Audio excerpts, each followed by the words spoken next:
Salmo, ele é uma canção dos filhos de, olha aí o título do Salmo, os filhos de Coré, ou Corá, né? Exato. E o Senhor fala ao nosso coração. Como eu disse, o Salmo é bem conhecido, mas eu creio que a palavra de Deus se renova todas as vezes que a gente lê, todas as vezes que a gente expõe a palavra. Em nome de Jesus, que a gente saia com a convicção de segurança no Senhor. Você tem algo que esse Salmo declara, irmãos, é a segurança em Deus. E às vezes a gente vive uma vida tão insegura, e as Escrituras vão trazer o nosso coração para esse lugar de segurança. Amém? Aleluia. É bom viver uma vida segura? Amém. Amém. O sentimento de segurança, o estado, porque quando a gente fala de estar seguro em Deus, não é só um sentimento, é um estado espiritual.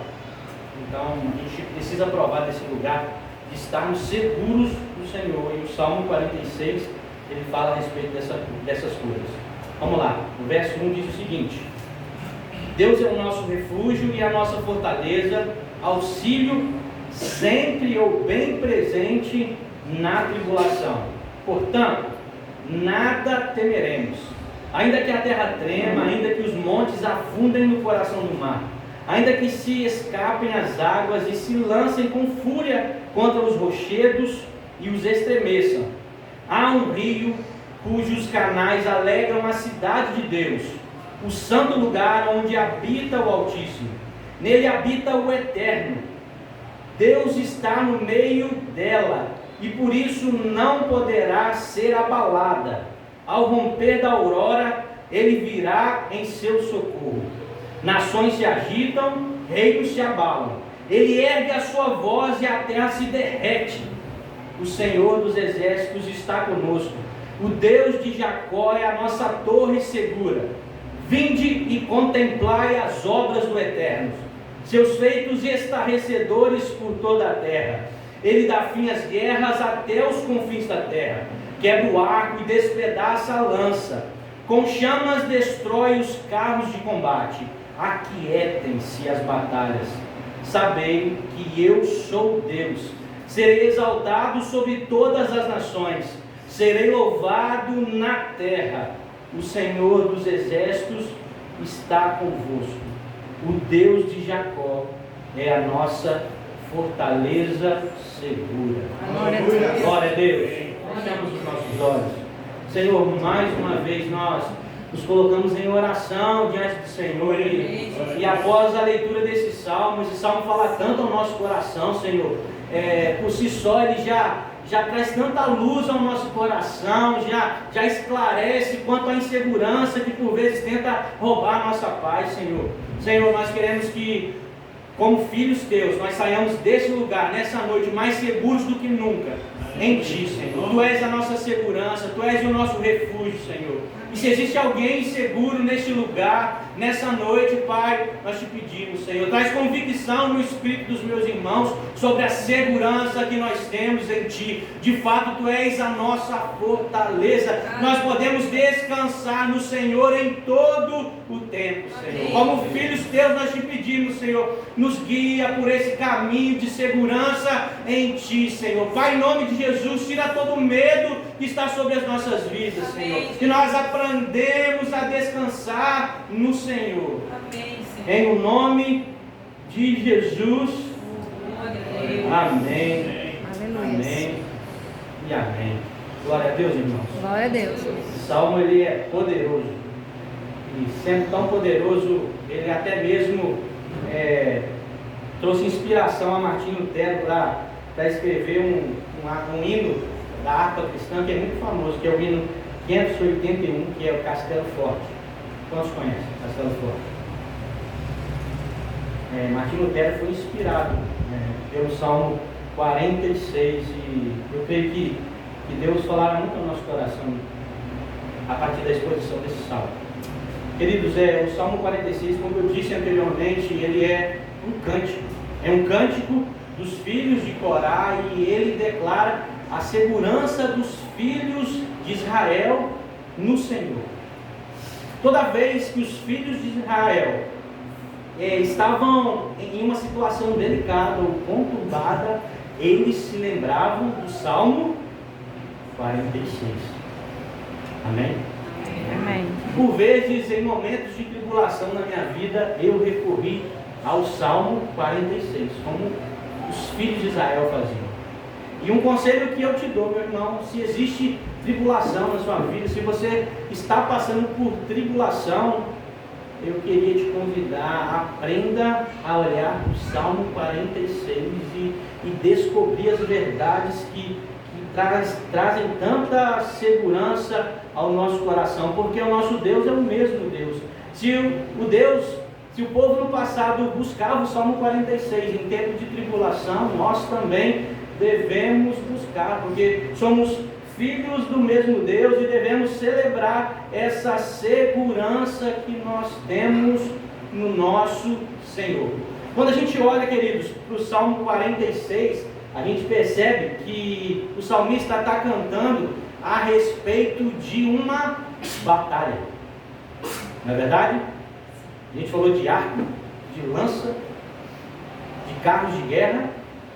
Só que no versículo 10, o salmista diz que cessem as batalhas, que a guerra é minha, o Senhor está dizendo.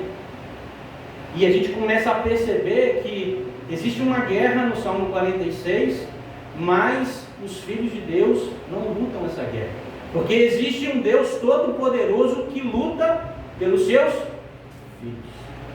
Glória a Deus. Irmãos, existe um Deus todo-poderoso que luta as nossas guerras, que luta as nossas batalhas. Nós não precisamos levantar as nossas mãos, porque Deus luta a nossa guerra com todo o seu poder, porque Ele é um Deus todo poderoso.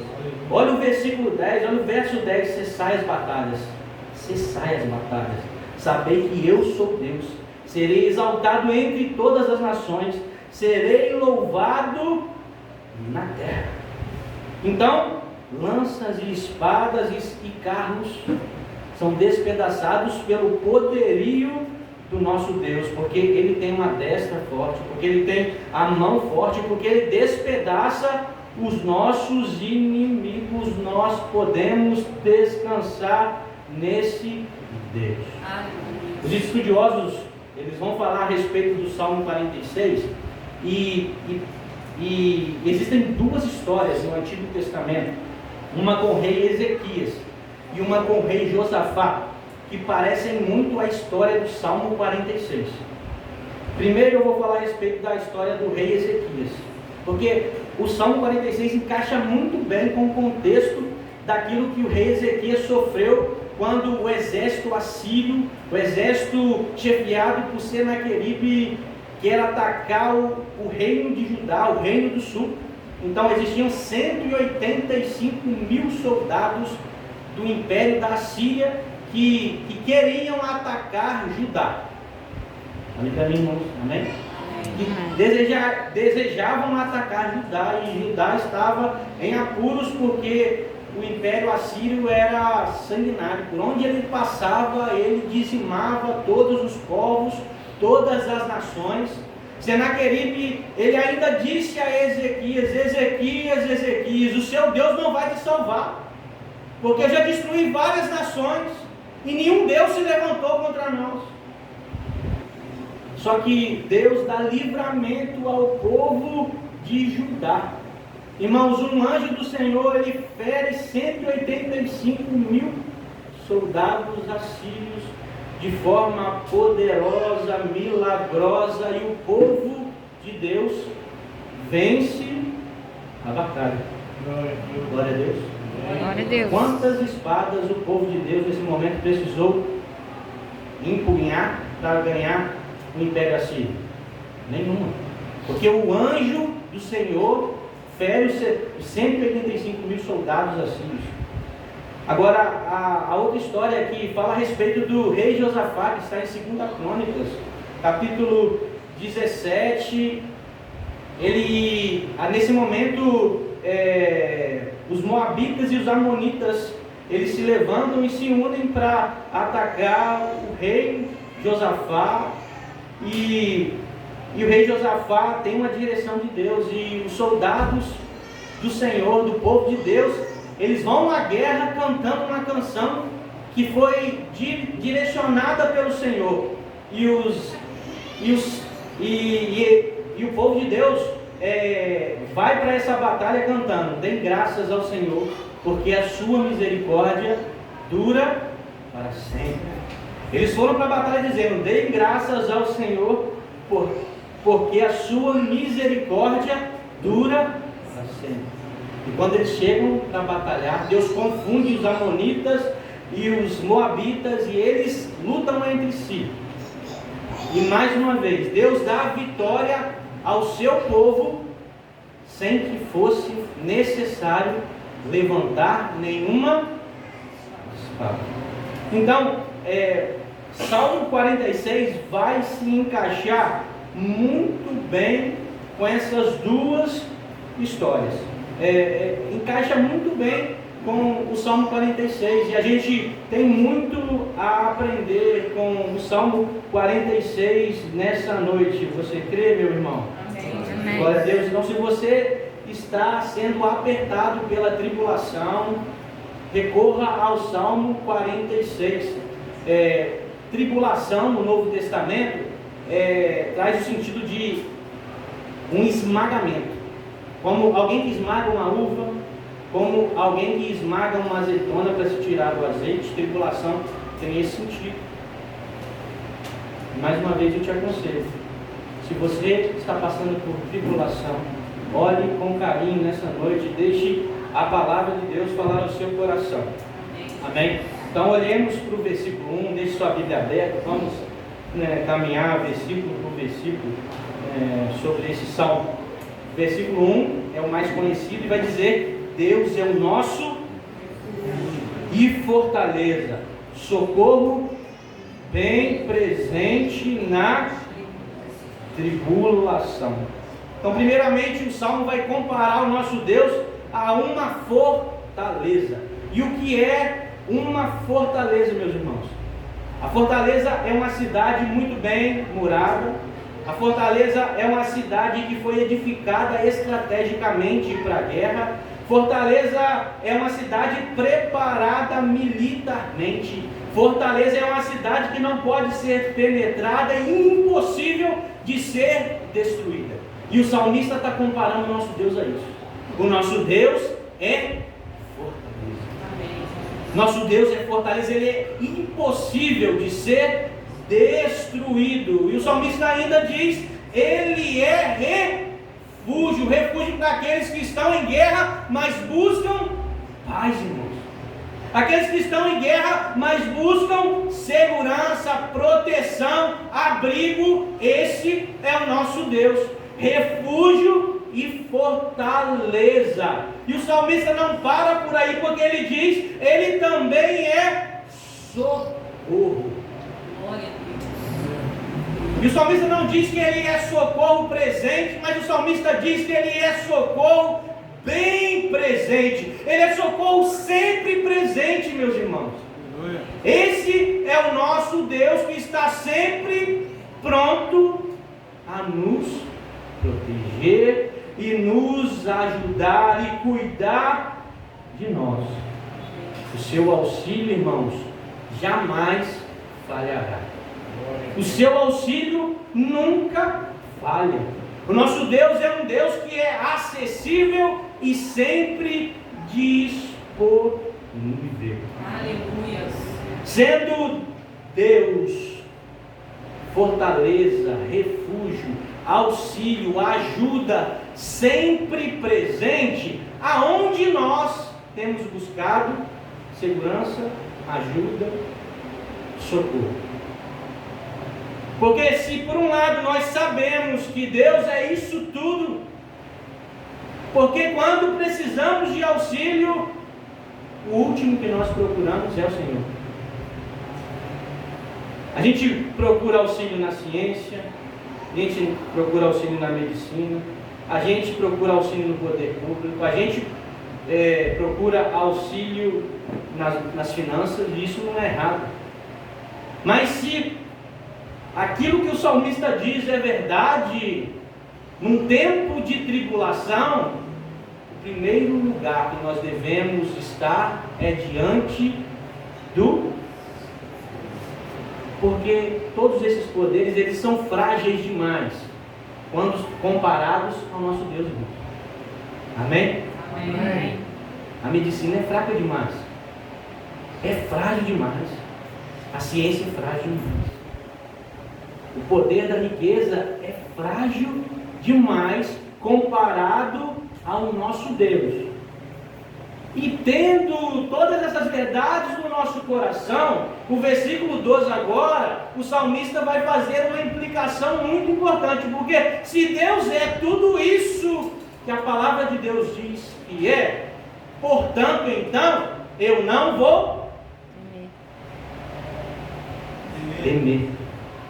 Se Deus é refúgio, se Deus é fortaleza, se Deus é socorro presente, sempre pronto a auxiliar, então existe uma grande implicação. Portanto, eu não temerei. Eu não preciso temer, porque meu Deus é a minha segurança, meu Deus é o meu abrigo, é a minha torre forte, é a minha fortaleza. Se eu preciso de cuidado, se eu preciso de paz, se eu preciso de segurança, eu tenho um Deus que é sempre presente, que é sempre acessível, é totalmente acessível. Existe um novo e vivo caminho aberto pelo sangue do Cordeiro, e agora, Deus sendo tudo isso, eu não preciso mais temer. Não existe mais espaço para qualquer tipo de medo. E aí o salmista vai falar alguns ainda que ele vai dizer: portanto, se Deus é isso, eu não temo, ainda que a terra tema, ainda que os montes se transportem no meio dos mares, ainda que as águas rugem e se perturbem, ainda que os montes se abalem pela braveza do mar, ainda que a natureza convulsione, eu não irei temer, porque Deus é o meu refúgio. Ainda que eu esteja num caos tremendo, eu não vou temer. Eu não sei como está a sua vida, mas talvez você esteja no caos. E diante desse capítulo tão importante, diante do caos, eu não temo, porque eu tenho um Deus que é sempre presente. Amém? Amém. Então eu não temerei a vida, eu não temerei a morte, eu não temerei o futuro, eu não temerei as piores ameaças da minha vida, porque Deus é o meu refúgio. Perceba que o salmista, irmãos, ele vai citar as calamidades de sua época. Ele vai falar: ainda que a terra trema, ou ainda que haja terremotos, nós não vamos temer. Ainda que, e naquele tempo, os montes eram muito imponentes. Perceba no Salmo 121, eleva os olhos para os montes. Os montes eram um lugar de segurança. E o salmista aqui está falando: ainda que os montes se movam de lugar. Salmo 121 vai dizer: eleva os olhos para o monte, de onde vem o meu socorro? E é uma pergunta, ele vai dizer: o meu socorro vem do Senhor, que fez céus e terra. E aí o salmista ainda diz: ainda que as águas rujam, ainda que existam tempestades, tsunamis, eu não vou temer. Ainda que os montes tremam. E se a gente fosse ainda somar alguns ainda que das escrituras, Abacuque 3 tem uma pancada que vai dizer: ainda que a figueira não floresça, ainda que não haja fruto na vide, ainda que o produto da oliveira minta, ainda que os campos não produzam mantimento, ainda que as ovelhas das malhadas sejam arrebatadas, ainda que nos currais não haja gado, a minha alegria está no meu Senhor. Então, mesmo que eu seja pego de calça curta, porque existe algum mal que pode ser inesperado, eu não estou esperando, mas acontece, eu tenho um Deus que é fortaleza. Eu tenho um Deus que é presente. A minha confiança precisa estar descansada nesse Deus.